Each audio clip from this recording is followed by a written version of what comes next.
Bangladesh and Afghanistan on show. That's where they are. Then Bangladesh, their loss versus Sri Lanka would have dented their net run rate for sure. But they have a lot of issues with the bat and the ball, Bangladesh. Yeah, again, slightly underperforming. You look at the potential in that side, and that is something which we've been saying for a long time. There is enough and more talent, but it's what you do with it at the end of the day.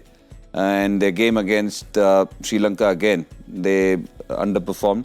And tomorrow will be key because, again, you're up against some quality spin bowlers on a track which will be conducive to their style of bowling. So it'll be interesting how they perform, because tomorrow if they lose, they're also going to be sent packing. And Afghanistan has had a long wait. They played the game and they've had a long wait coming into this game against Bangladesh. So yeah, definitely we are hoping. We've been saying constantly every time Bangladesh played Sri Lanka and now Bangladesh plays Afghanistan and then India played Pakistan, that we're going to have a good game. But actually today is the day when we've actually had a good game or a close game. Yeah. Kartik, in your opinion, 2 or 3 players that you think could do what the likes of Shakib Al Hasan have done in this team? Do you see any of those players? Look, obviously the captain is one name which comes to mind because he's still young and he's leading a side and he can set the bar pretty high.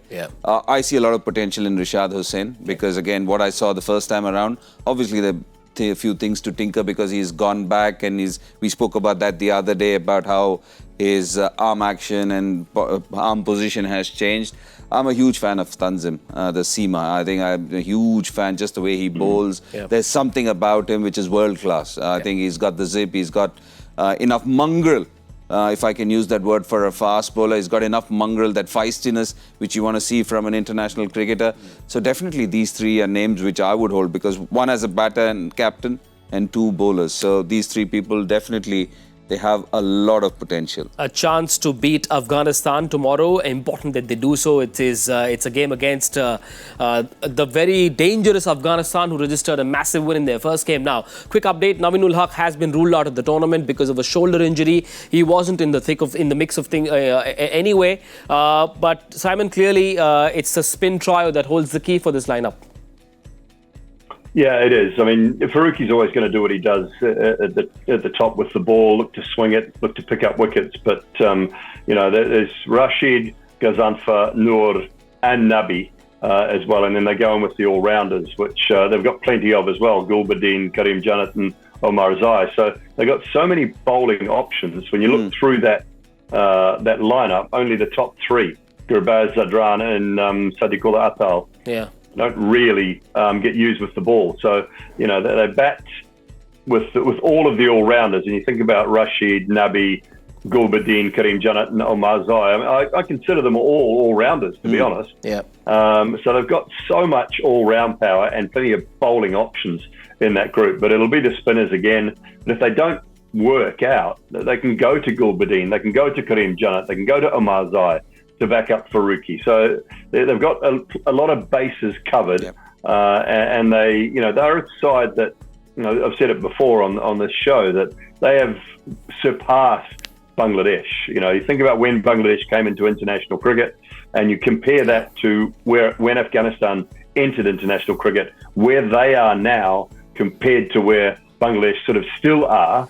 The rise of Afghanistan cricket has been monumental compared to that of Bangladesh cricket. And not to forget that they've never had a home ground. India has been their home ground. They've played in Dubai as a home ground. They've never had a permanent home ground or a permanent home country. They cannot say, oh, we are from Afghanistan, but we play in Kabul.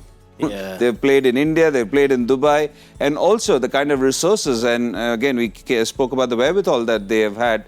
It's just amazing what they have managed to do. And also, just to add to what Simon said, just a varied spin bowling attack. It's just somebody as classy as Nabi, who can bowl in all conditions. We've got the magic of Rashid Khan, and hopefully he'll come. Think of Mujibur Rahman. He's not getting a game.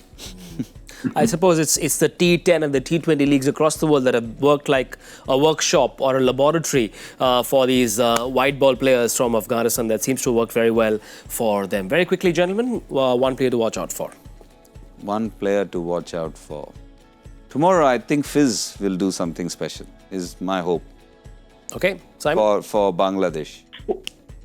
Well, Litton needs some help. So Tanzan Hassan at the top. They need some help from those openers. They need to get themselves away to a good start and give that middle order a bit of a platform. I was impressed with Jakarali. He's got a pretty good record actually at T20 cricket. He averages 30-ish, I think, or just on 30, and he strikes at a pretty good strike rate. I was impressed with him, but they need runs at the top. So Tanzan for me.